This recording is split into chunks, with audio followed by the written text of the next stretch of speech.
skaidrs un bezskaidrs naudas darījumi. Kādā veidā tad mums organizēt savu grāmatvedības uzskaitu atkarībā no tā, kādā veidā mēs šo norēķinu saņemam un veicam ar saviem partneriem. Ja mums ir bezskaidrs naudas darījumi, tikai un vienīgi mums ir atsevišķs atvērts saimnieciskās darbības konts, tad principiāli žurnāla kārtošana, tā teikt, tāda izvērsta žurnāla kārtošana mums nav nepieciešama. Mēs varam veikt šos ierakstus, izējot no bezskaidrās naudas.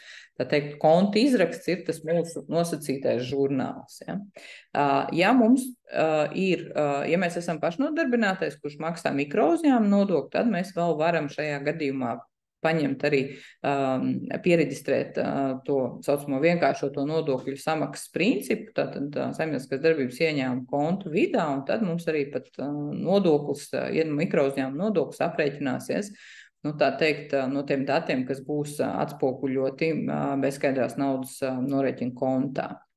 Ja mums ir tikai skaidrs naudas darījumi un mēs esam parastā režīma iedzīvotāju ienākumu nodokļu maksātāji, tad noteikti, ka mums būtu jākārto žurnāls kā žurnāls, saimnieciskās darbības ieņēmuma izdevuma žurnāls, lai tā teikt visus šos darījumus atbilstoši uzskaitītu, jo mums nebūs, tā teikt, cita ārēja samaksu apliecinoša dokumenta, kā tikai paši mūsu tātad vai no attiecīgie rēķini un samaksa tiks fiksēta ar kādu kases ieņēmumu orderi vai kvītiņu, tātad tajā gadījumā, protams, šī uzskaita mums būs vajadzīga, tā teikt, žurnāla veidā.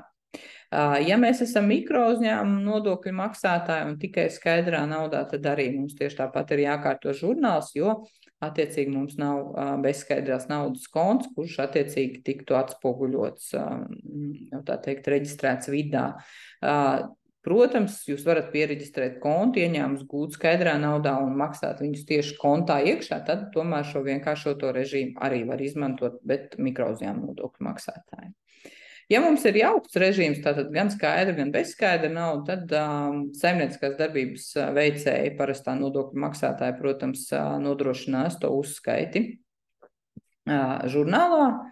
Mikrouzņēmuma nodokļu maksātāji, ja maksās skaidrs naudas ieņēmumu kontā, tātad bezskaidrs naudas kontā, tad var žurnālu nekārtot reģistrēt vidā vienkāršoto nodokļu aprēķināšanas kārtību. Un patentu maksātāji, kas ir, tā teikt, speciālā grupa, tie, protams, ka arī nekārto žurnālu nevienā no šiem gadījumiem, proti ne pie bezskaidrās, ne skaidrās naudas, vai jauktiem režīmiem, viņi ir tiesīgi tātad vest šo ieņēmumu izdevumu reģistru tikai.